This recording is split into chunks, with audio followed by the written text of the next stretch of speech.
Okay, I really, really need to learn how to edit. You see, when we had cable access, they gave a free class in editing. Because these are two audio records I need to put together as one.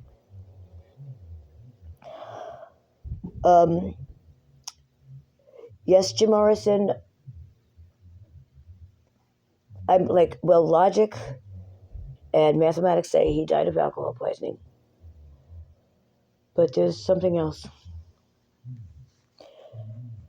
He was hemorrhaging.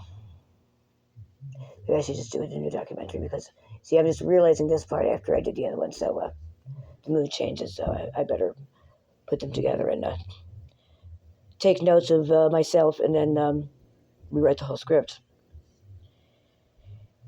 He was coughing up blood. That's a sign of hemorrhaging. Was he shitting blood too? How often? How much? And who looked in the toilet bowl? Most likely her. This is something a lot of women do for their boyfriends. They'll diagnose, a mother is a nurse, but so is a girlfriend. A girlfriend is simply a mother and a lover to a grown man. And that's what a wife, girlfriend, same principle. That's just a mother and a lover to a grown man, a big baby. That's why I take every couple closer to the baby. So, what is the most likely scenario if you're married to an alcoholic, you have no job skill, and you've been at the mercy of this very wealthy alcoholic? Well, without him, you don't have a pot to piss in. Now, if you're manipulative enough to, once you get him alone away from his friends in Paris, when was this will and testimony written? Was it written once they got to Paris or before? That's what I need to know. Because if we all had a nickel every time we heard about a nice guy, maybe the nice guy himself was confiding in us, how he lost his inheritance to his new stepmother, because once a woman gets a hold of a man's ear, why didn't he leave it to his nephew? Leaves it to a woman that's more likely to die of an overdose before he does? And is it because it was written once she got him alone in Paris? Because if so, that should have been a red flag controversy back in 1971. And maybe it was, I don't know. I just know that anybody of his generation, which would be my parents' generation, all anybody says is he moved to Paris and died in Paris. And he had gotten fat towards the end. Wasn't looking too good towards the end. That's all anybody says. Nobody talks about the arrest. Nobody talks about the prison sentence, the evading thereof. And that's the reason. That was the sole purpose of going to Paris. Where, it said, it wasn't just the press that made it sound like a retirement program. So did every Doris fan of the Doris generation. Anyhow, when you've had enough of an alcoholic husband, you don't have a pot to piss in, you have no job skill, you've been a housewife, you wash the dishes every day, you do the laundry every day,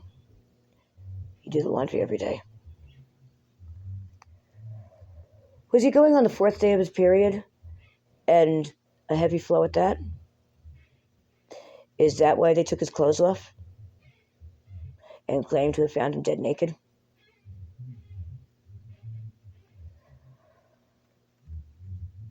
We would have to do an autopsy. I heard something about him being cremated, a documentary that they found this trunk 50 years later and it had the bust in it and there was cremains inside the bust. It might be Jim's cremains. Somebody might have put it there after he died. Does anybody know for sure if he was cremated or not? Like, is that a question mark? Like, is there a box and we're not sure if there's a body in the box? I hear speculation on that. There's only one way to find out. Open the damn box and see if there's anybody home. Okay, let me go do the research. And if the will was written in Paris, then hello. This doesn't necessarily mean the Doors had anything to do with it, this part, because police protect women, especially from abusive boyfriends and husbands. If he was violent, if he hit her, I know because the police were trying to get a boyfriend of mine for murder, attempted murder, because they thought I was pregnant, and they were just doing this to get so that they could give the woman a safe place to live.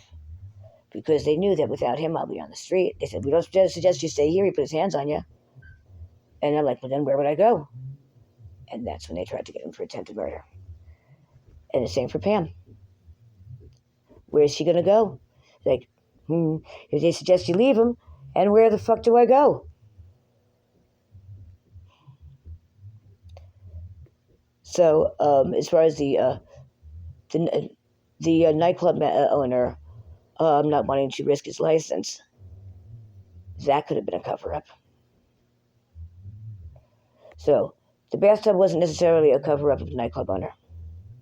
The nightclub owner is more likely a cover-up of a murder. If she was doing his laundry and saw the blood in his underwear every day and wasn't even telling him,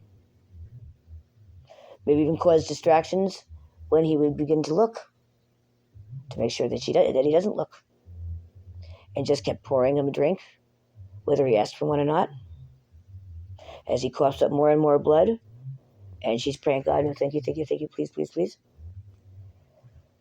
That would still be murder. But you decide. This is just a scenario based on he wrote a will and testament leaving everything to her and nothing to his family. We all know somebody that fell victim of losing their entire inheritance to a stepmother or a step-aunt. And we can all do the research together to find out when and where, if it was written in Paris after she got him alone. There's our answer. So why don't we all investigate to find the answer together? Let's do it.